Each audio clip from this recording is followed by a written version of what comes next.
আসসালামু আলাইকুম। সবার কি অবস্থা, কেমন আছেন সবাই? আশা করছি সবাই আল্লাহর রহমতে অনেক বেশি ভালো আছেন। আলহামদুলিল্লাহ আমিও ভালো আছি।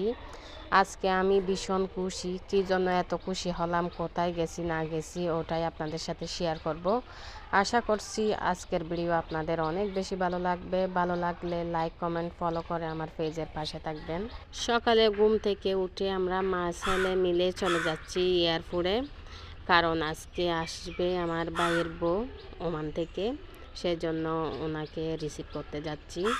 সকালে ঘুম থেকে উঠে ফ্রেশ হয়ে একদম ফ্রেশ হতে হতে আমাদের গাড়ি চলে আসছিল। আমরা মা ছেলে মিলে উঠে গেলাম গাড়িতে, সুন্দর মতো যাচ্ছি। যাইতে যাইতেই ওখান থেকে কল আসছে, ওরা বের হয়ে গেছে। আরও গাড়ি জোরে চালায়, আরও তাড়াহুড়াই লেগে গেছি। যেহেতু ও আমার ভাইয়ের বউ নামার কথা ছিল সকাল 8টায়, আমরা বের হচ্ছি সকাল 7টার দিকে। একটু জ্যামে পড়ছি, এই জন্য একটু লেট হয়ে গেছে।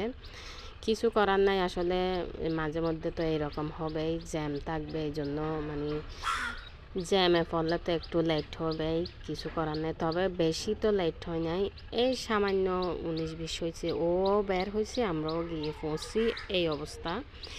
যাই হোক, আল্লাহ রহমতে আমরা এয়ারপোর্টে পৌঁছে গেলাম সুন্দর মতো। যিনি গাড়ি চালাচ্ছে উনি আসলে অনেক ভালো মানুষ, যতটুকু পারছে উনি অনেক জ্যামে পড়ছে, একদিকে জ্যামে পড়ছে উনি অন্যদিকে নেওয়ার চেষ্টা করছে। এভাবেই গেছি বিদায় আমরা অনেক তাড়াতাড়ি পৌঁছছি, না হলে কিন্তু আরও অনেক দেরি হইতো। যাই হোক, আমরা মা ছেলে আবার গাড়ি থেকে নামছি, নেমে একটু এয়ারপোর্টের ভিতরে তো ঢুকতে দেবে না। এয়ারপোর্টে পৌঁছে যাওয়ার পরে এদিক ওদিকে তাকাচ্ছি, কোথাও দেখতে পাচ্ছি না। যতটুকু পারছি এয়ারপোর্টের একদম কাছাকাছি চলে গেছি, যতটুকু ঢুকা যায় অতটুকুই আমরা গেছিলাম আর কি। যাই হোক, একটু পরে দেখছি আমার ভাইয়ের বউ আর আমার ভাই জিয়েটা, মাশাল্লাহ ওনারা দুইজন এক পাশে দাঁড়াইছিল। তারপর আমরা হাত দেখাইছি যখন বের হয়েছে।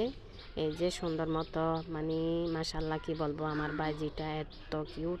আমরা কিন্তু ভাবি নাই ও আমাদের দেখে এত সহজে আমাদের কোলে আসবে, মিশবে। মাশাল্লাহ এত সুন্দর করে আমাদের মিশছে, আমাদের একদম জড়ায় জড়াই ও কোলে উঠে বসেছিল। এমন অবস্থা, রক্তের টান বলে একটা কথা আছে না, ওটাই প্রমাণ হয়ে। যাই হোক, সব কিছু নিয়ে একদম ওদের কতগুলা জিনিসপত্র ছিল সব কিছু গাড়িতে উঠাই, এরপর আমরা বাড়ির উদ্দেশ্যে রওনা হলাম। এই তো টানেল দিয়ে আসতেছি, ওদিক দিয়ে আসলে আমাদের একটু সহজ হয় আর কি, সেজন্য ওদিকে আসছি।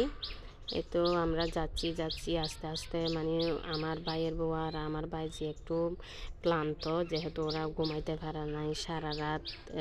আমার ভাইয়ের বউ বাবুর জন্য ঘুমাতে পারে নাই, ওরা একটু ঘুমাচ্ছে।